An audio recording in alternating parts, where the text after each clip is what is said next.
What do you get if you want a single cab but with a bit of some storage space? This is Isuzu's answer, and this is the Isuzu D-Max Extended Cab, right? So basically, this Isuzu is more like the other Isuzu on our channel, the double cab variant, even the color. So this being the HS spec, basically being the lower spec variant, basically. So we do not get any of the fancy things.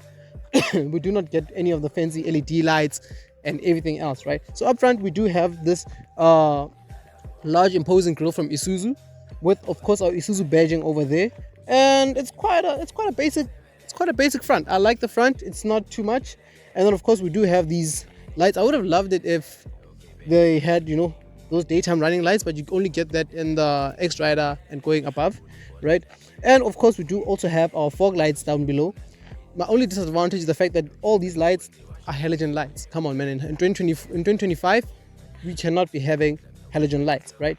Coming along to the side, this is where I don't like the vehicle the most, right? So this vehicle is sitting on some 17-inch alloy rims and quite a large tire profile, which makes the car feel a bit more comfortable.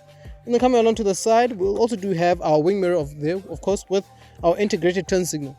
You know what's strange is the fact that this turn signal is LED compared to the turning signal in front, which is halogen. It's a bit weird. Of course, we do have our running board down here, and as I said, this is of course the extended cab. So as you guys can see, we do not have a secondary door, right? But actually we do have a secondary door, but yeah. So if I pop this open like that, I can also open this door like that, right? Which is actually quite cool. But more into that when we jump into the interior. Well, coming along to the rear, this is where I'd say the extended cab is quite different from the double cab, right? Of course, we do have, of course, if you guys do know a double cab, you guys do notice that, you know what, the loading bin is actually a bit longer in terms of diameters when it comes compared to the double cab. Of course, we also do have our roll bar over there, which I really like. And then yeah, man, no decals or anything fancy on this one, but it's okay. Coming along to the rear, I would say it looks like any other typical Isuzu, right? I think when it comes to rear design wise, Isuzu doesn't really go that much, and it's okay, man. It's really okay.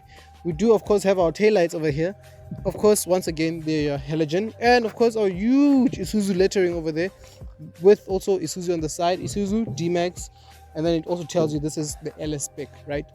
And then we also do have a little reverse camera over there and a keyhole. Let me pop this open. It's a bit on the heavy side, right? It's not spring loaded or anything of that matter, but I like the fact that it's rubberized, so things won't really float that much. I'll put up the capacity of the load tray on the screen over here, and yeah, man. But with that being said, coming along down below, I almost forgot this. We also do have our parking sensors over there and a tow bar. These comes in handy, even though I don't think you'd be towing in a vehicle with a 1.9 engine, but oh well. Anyway, let's jump into the interior. Coming along to the interior of the extended cab, right? So we're doing things quite differently because this is indeed an extended cab. So to open the rear door, you have this little latch over here, and you're greeted to some storage space over here, which is, it's really odd. I've never been in an extended cab, so this is one of my first extended cabs. Apparently, I've seen people on the internet creating some sort of customized benches for this. Guys, the disc of the vehicle strictly says 2 people. If the car doesn't have seat belts at the back, then people should not be sitting here, right? But anyway, let's close this up. Jump into the interior, right? So up front, right from the starters, let's start it off with the key. The key is one of these switchblade keys. This keys, I don't like them.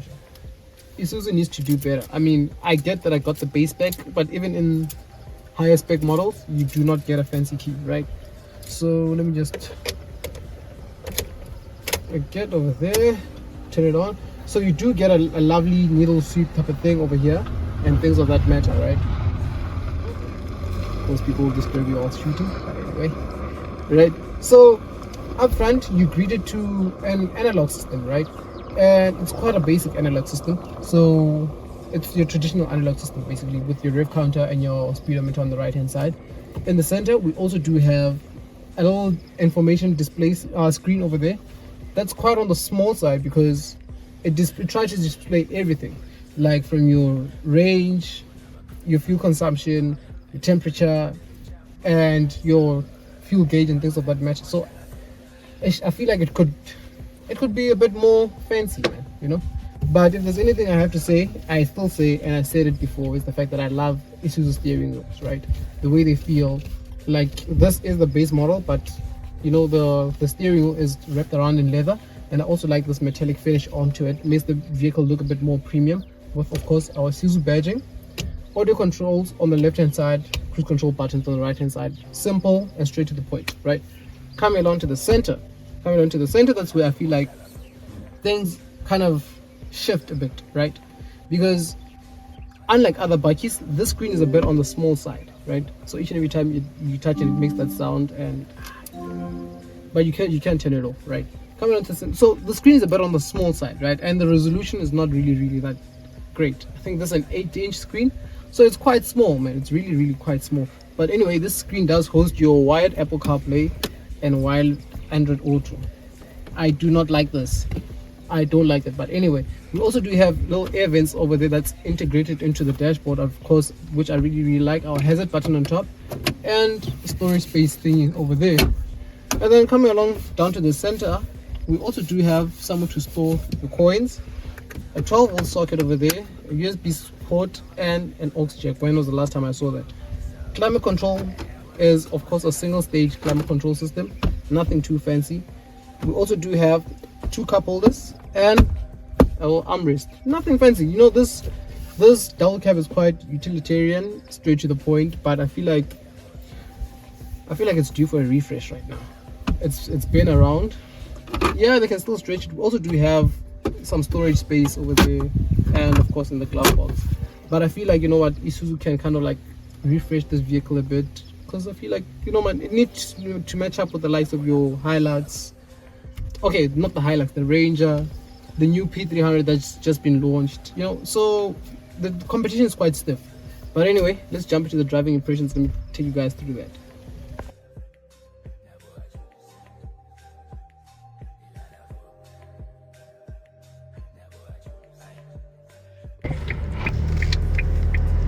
Alright, so you guys join me inside the interior of the D-Max basically, right?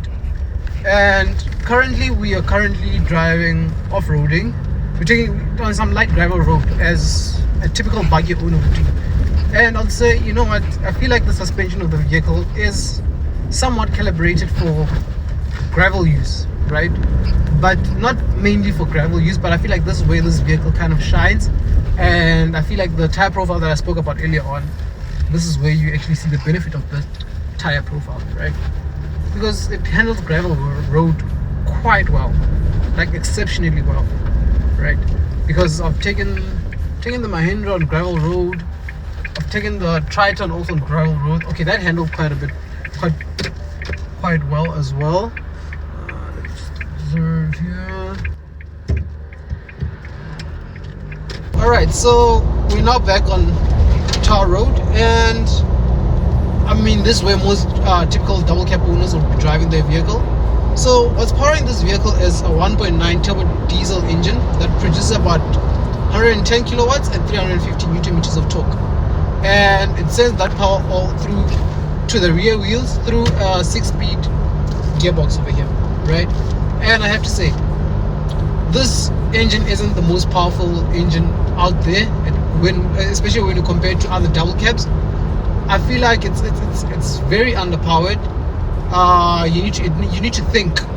Like, you need to think. If you want to overtake in this vehicle, you need to think and calculate your moves quite well. So that's the part that I really don't like about this engine.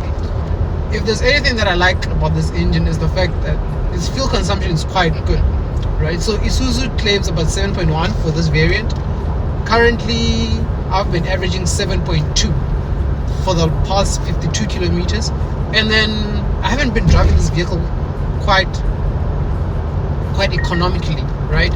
So the worst figure I've seen is 10.6, and I feel like, realistically speaking, if we had to be realistically speaking, I think you'd average somewhere between your 8 and around about 9. It would be rare for you to touch your early 10s and things of that matter, but nonetheless, I have to say, fuel consumption wise, it's quite okay. When it comes to pricing, so this vehicle is priced at around 520,000 rand, and 520,000 rand, I mean, there's an extended cab for 520,000 rand. It's making me think. It's really making me think. The pricing is not bad, it's just okay, but it's making me think, would I take my money elsewhere? For example, the new P300 has just been launched, and starting price of that vehicle is around about 600,000 rand, right? So would I take my money there and get a double cab instead, or do I stick with this extended cab, right? But anyway, back to the Isuzu, right? So let's speak about comfort. So comfort wise, on imperfections, like on roads like this that have a bit of some imperfections, the vehicle does jiggle quite a bit. It does jiggle quite a bit here and there. I mean, it has this bucky bounce that majority of the buggies have. I don't really like it, but most buggies have it, so I'm not gonna criticize it too much when it comes to that. The only thing that I don't like has to be the steering wheel, right? As much as it feels very lovely to hold, it's a bit on the heavy side, right? So when maneuvering around small spaces and things of that matter, it's a bit on the small. It's a bit on the what do you call it, on the hard side. It's a bit firm. The steering wheel is a bit firm, not on the small side. Sorry. Right. So the steering wheel is a bit on the firm side, and that could make it maneuvering this vehicle in tight spaces like the malls quite challenging, man. Like it feels like it's a workout, but nonetheless, it's okay. But yeah, man. If there's anything else, cruising day to day, I think you'd enjoy the vehicle. You'd enjoy the vehicle very much, actually. I don't think this vehicle is equipped with a tow, but I don't think we should be doing towing with this vehicle, because I feel like you will struggle quite a bit. You are definitely going to struggle. So yeah, but yeah, with that being said, I'm CJ from 6K Wheels, and I will catch you guys with the next one.